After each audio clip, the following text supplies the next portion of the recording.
그 다음 작품은 이제 17,755장을 팔면서 2위에 랭크된 함대 컬렉션 칸코레입니다. 아, 아니, 왜 웃으세요? 나나 좀 네. 쉬다가 올게. 네, 이 부분은 제가 시놉시스를 간략하게 읊어드리겠습니다. 네, 함대 컬렉션 칸코레는 실제 있었던, 실제로는 지금은 다 없어졌겠지만, 실제 군함들을 소위 모해화해서 만든 밀리터리 육성 RPG 게임인데요. 그것을 원작으로 해서 만든 애니메이션이 이번 1분기에 나왔던 함대 컬렉션 칸코레죠.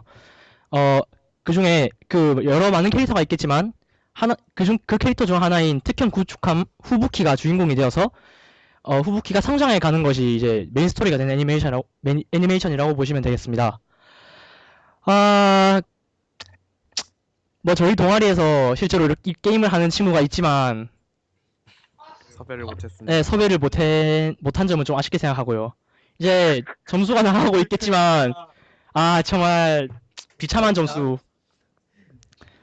점수가 전체 평균은 5.8점이네요. 그래도 평균보다 위네요. 그쵸? 연기가 정말 네, 뭐, 잘. 네, 그런데 스토리 점수가 좀 아, 심각하긴 하죠. 네, 그 점은 나중에 차차 알아보도록 하겠고요. 자, 먼저 작화 점수 평균 8점이네요. 8점이면 상당히 높은데 작화 어떻게 생각하시나요, 다들? 일단 작품 없는 거에 대해서 굉장히 만족스러웠는데, 음, 그리고 특히 명암 처리나 아니면은 약간 3D 애니메이션 같은 면이 2D와 굉장히 잘 어울려져 가지고 그런 점에서 굉장히 높은 점수를 줄 수 애니메이션이 있었습니다. 생각보다 자연스러웠죠. 뭐 다른 분은 의견 없으신가요? 작화에 대해서? 뭐 아쉬웠다던가 뭐 아니면 좀 부족했다 이런 의견? 왜 이렇게 다들 말이 없어? 이 부분 아니, 좀 다른 거지. 사실 이제 좀 그래서 나는 한 2화 3화 보다가 이제 던졌지만 도저히 못 보겠어. 근데 작화는 확실히 좋다고 생각하고, 그리고 굉장히 의외였던 거는 이제 제작사가 네. 디오미디어인데, 음, 그래서 네네. 얘들이 만든 게 뭐 예전에 만든 건 사실 막 아이들의 시간이나 뭐 오징어 소녀, 오징어 소녀가 그쪽 회사였나요? 오징어 소녀, 그래서 러브 코미디, 네. 맞아요. 그래서 내내 속의 선택지가 그 이거- 작품이요? 네네네. 로코맨 아, 하는 거? 거죠. 네. 그리고 2014년에 유일한 작품이 악마의 리드. 예. 유일한 작품인가요? 2014년이 유일한 작품이 악마의 리드였는데, 네. 사실 이제 11년도 이후로 네. 좀 작화면에서 멀쩡했던 작품이 아무것도 없단 말이에요. 그러니까 하나도 작품이 안 없었던 작품이 없었다 이런 말씀이신가요? 네, 그래서 칸코레가 상당히 이게 작화면에서 되게 아슬아슬하다 이러고, 사실 초기 PV 나왔을 때도 작화에서 엄청 까였거든요 그때. 초기 PV 그렇죠. 나왔을 때. 그래서 네. 이것도 작화에서 망했겠구나라고 했는데 생각보다 까보니까 작화는 좋아가지고, 그렇죠. 네, 그래서 되게 의외였다라는 느낌을 굉장히 많이 받았고요. 뭐 다른 말씀 하실 분, 이제 말하려고 했던 분이 부장님, 네. 네, 한 말씀 해주십시오.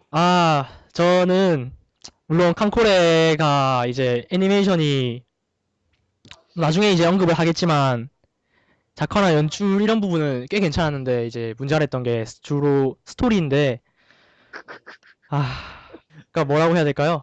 좀 아쉬웠달까요? 솔직히 말해서 저는 이게 원작 게임이 그렇게 스토리가 있는 그런 게임은 아니잖아요. 솔직히 육상 RPG 게임인데 이제 그냥 뭐 캐릭터 하나를 쭉 밀고 간다기보다는 이제 여러 명의 캐릭터를 다양하게 육성해서 뭐 바다를 점령해 나가는 이제 그런 식의 게임인데, 그러니까 즉 이거 애니메이션을 만드는 각본가는 스토리를 아예 자기가 완전히 다 생각을 했어야 될 거예요. 맞죠? 그렇죠. 그렇죠. 물론 2차 세계대전이라는 어, 비슷한 예가 있긴 하지만 근데 또 거기 나오는 군함들이 다 그때 사용된 것들은 그쵸. 아니니까. 그래서 스토리 담당이 좀 많이 고생을 했을 텐데, 왜 그런 스토리를? 정말. 지금 스토리로 넘어가나요? 저 먼저 작화했으니까 이제 연출 한번 알아봐야죠. 네, 제가 어떻게 작화에 대해서 뭐라 말할 게 못 될 것 같네요. 솔직히 말해서. 그냥 작화 물론 좋았지만 다른 것들이 너무 아쉽네요. 네, 이거 연출 한번 알아보죠. 네, 당구님 한마디 해주세요. 예, 연출 제가 먼저 얘기하자면은 네, 연출 중에 특별히 눈에 띄었던 거는 흑백 화면 많이 썼던 건 다들 기억하실 텐데요. 네, 그렇죠. 그 흑백 화면이 저는 좀 많이 이질감을 느꼈어요. 거기서. 음, 그러니까 그게 네.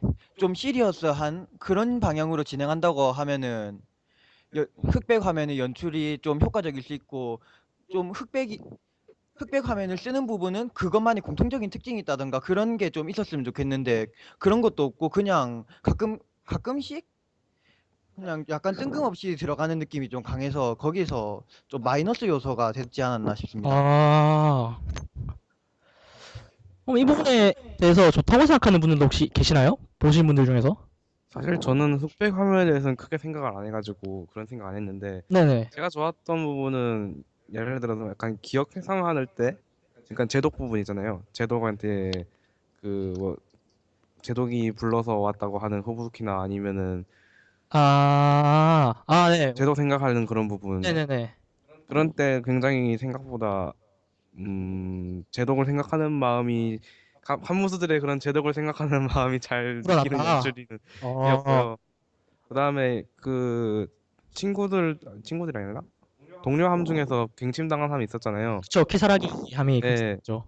그거 이제 맞이하는 부분에서 그 부두 같은 데서 했던 것도 그런 것도 굉장히 마음에 무치키가. 들었어요. 그래서 이게 대체적으로 보면 연출이 약간 동료나 우정 아니면은 동료의 아니면 뭐 자기 가족 생각하는 마음 그런 식을 표현할 때는 굉장히 잘 된 것 같습니다.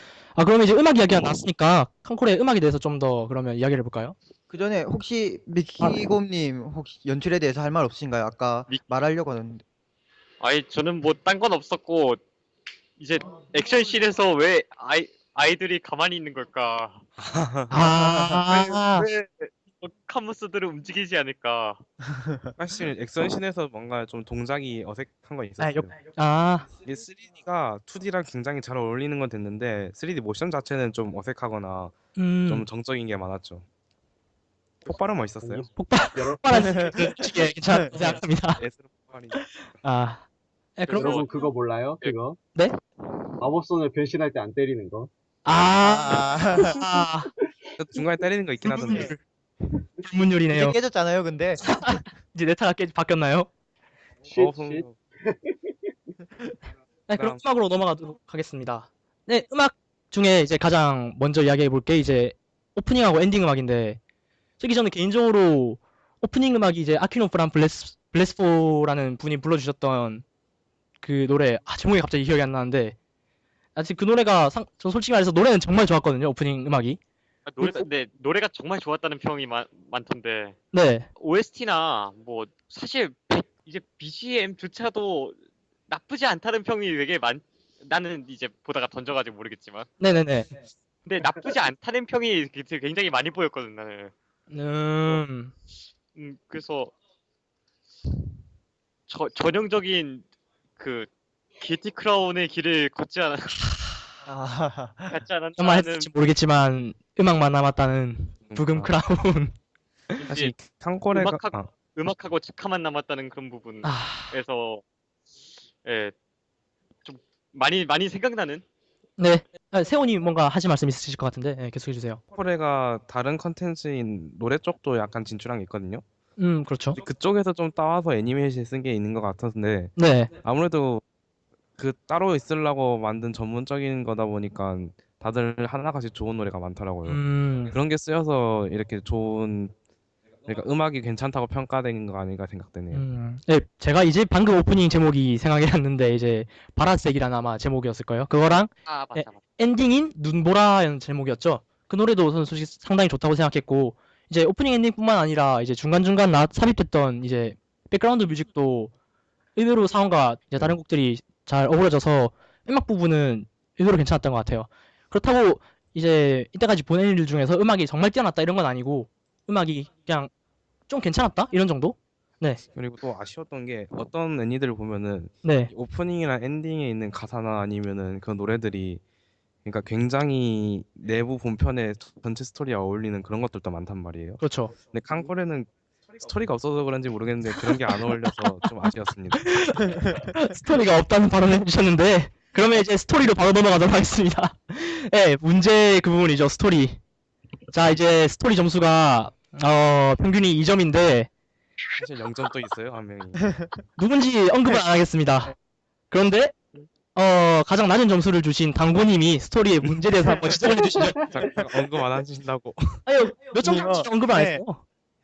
일단 요즘 1쿨짜리 애니메이션에 대해서 얘기하면은 전반부에서 캐릭터에 대한 몰입도를 좀 많이 높인 다음에 후반부에 스토리를 전개한다는 전개가 좀 많더라고요. 그렇죠.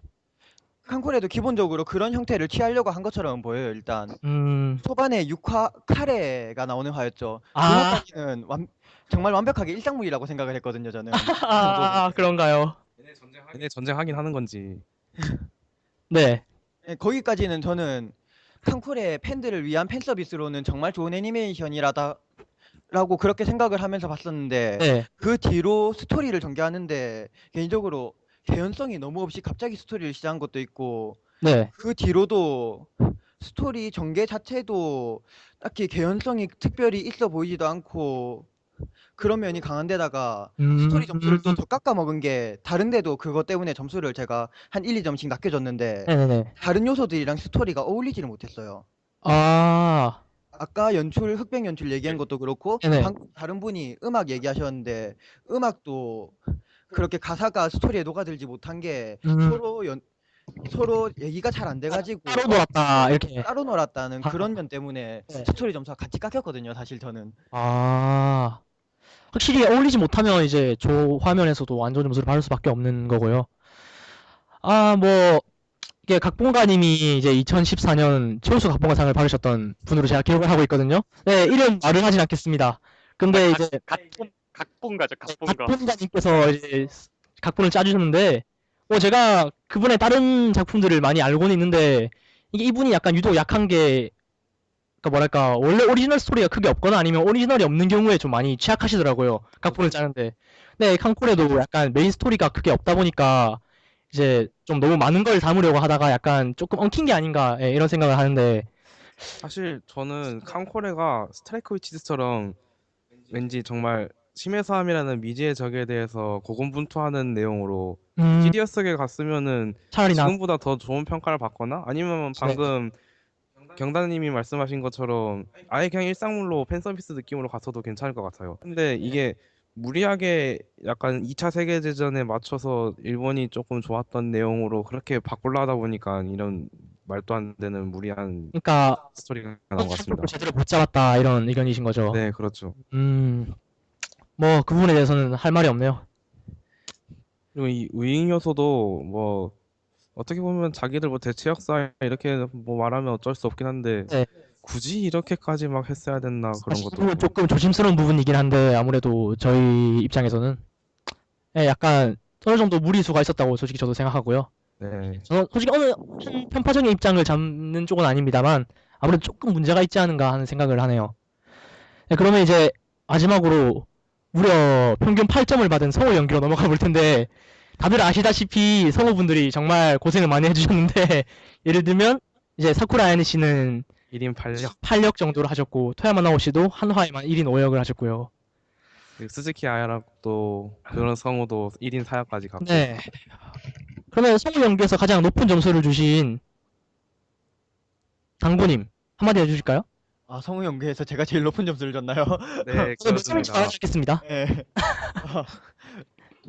성우 연기 확실히 1인 8역이라던가 그런 점에서 전 정말 대단하다고 생각을 해서 높은 점수를 준 거죠. 성우들이 일단은 8역을 연기하는 것 자체가 말도 안 되게 대단한 일이잖아요. 그렇죠. 네. 당연하죠. 솔직히 비중이 아예 없는 것도 아니니까요, 다들. 그러면서도 또 살릴 캐릭터들은 확실하게 다 살아났고 특별히 그 애니메이션 때문에 연기가 별로 안 좋아서 죽었다거나 이런 캐릭터들도 없었죠 또. 그렇죠. 그렇죠. 그러면서 캐릭터성이 더 잘 산 캐릭터들은 있어도 오히려 죽었다는 캐릭터 이런 캐릭터들은 없었던 점에서 네. 평타만 쳐도 정말 잘한 연기가 아닌가 생각하네요 저는. 솔직히 성우를 정말 좋아하시는 이제 시청자분들이 보기에는 보면 한 장면에서 이제 같은 성우가 맡은 역할들이 서로 막 대화를 나누는 그런 장면들도 나오는데 또 솔직히 그런 장면들이 되게 위화감 없게 부드럽게 흘러갔거든요. 그러면서 성우들이 아무래도 굉장히 잘해주셨지 않았나 이런 생각을 하네요. 이제 반대로 그러면 점수를 가장 낮게 주셨던 이제 세호님이 한마디 해주실까요? 네, 저도 이제 당건님이 말씀하신 부분에 대해서 좋게 생각해서 네. 평균보다 좋은 점수 네, 그렇죠. 줬어요. 평균이 무려 8점이니까요. 근데 좀 아쉬운 거는 이제 한성우는 이제 약간 좀 캐릭터들 사이에 목소리가 비슷한 것도 있었고 네네네. 또 잘했긴 했지만 그런 비슷하게 겹치는 점 그런 게 좀 아쉬워서 7점밖에 못 줬습니다. 그렇죠. 사실 이게 원래 게임에 있던 배역을 그대로 따오다 보니까 아무래도 대화나 그런 장면에서 약간 겹쳐 들릴 수밖에 없는 그런 점도 있었던 것 같아요. 사실 이제 어쩔 수 없는 부분이지만 이제 네. 이제 하나만 짚고 넘어가면 토야마 나오가 정말 대단한 성우다. 그렇죠. 사쿠라에도 저는 정말 대단하다고 생각합니다. 정말 사실 대단한 성우다. 2014년에 이제 애니 라이브 페스티벌이 있었는데 그때 토야마 나오가 직접 홍보 네, 같은 내담에 그 콩고 형 내자매함 캐릭터송을 직접 그 자리에서 목소리를 바꿔가면서 불러주셨는데 와 정말 대단하다고 생각하면서도 좀 한쪽으로는 좀 안타까운 그런 이게 특히 그 자리에서 4번 바꿔가면서 하는 건 절대 쉬운 게 아니거든요. 목소리를 4번 다 다른 걸로 바꿔가면서 이제 그걸 했는데 예, 보면은 이제 맡은 역할이 이제 내자매 말고 이제 2명이 더 있는데 그렇죠. 아타고가 네, 다른 역할이 하나 더 있죠. 애니 네. 더 있는데 이제 페이를 과연 6배를 받을까 그런 아 정말 페이까지 걱정해 주시는 역시 성우 덕후. 사쿠라에는 주말 동안 내내 막 죽었다고 그러더라고요. 1인 8 실제로 1인 그- 9역이었죠. 1인 6역, 1인 아야는- 8역을 했으면 사실은 페이를 8배를 줘도 모자라지 않을까 하는 생각이 드네요. 그러니까 혼자 대화를 하는 장면을 만드는 게 말도 안 되는 얘기거든요. 네, 플러스라기보다는 어차피 성우분들이 돈 받는 게 네. 시간당으로 받는 거여서 딱히 플러스 알파는 자동으로 되는 걸로 알고 있어요. 아, 시간당으로 받는군요. 아우, 또 처음 알았네요. 네, 그러면 이제 칸타이 콜렉션은 여기서 끝내도록 하겠습니다.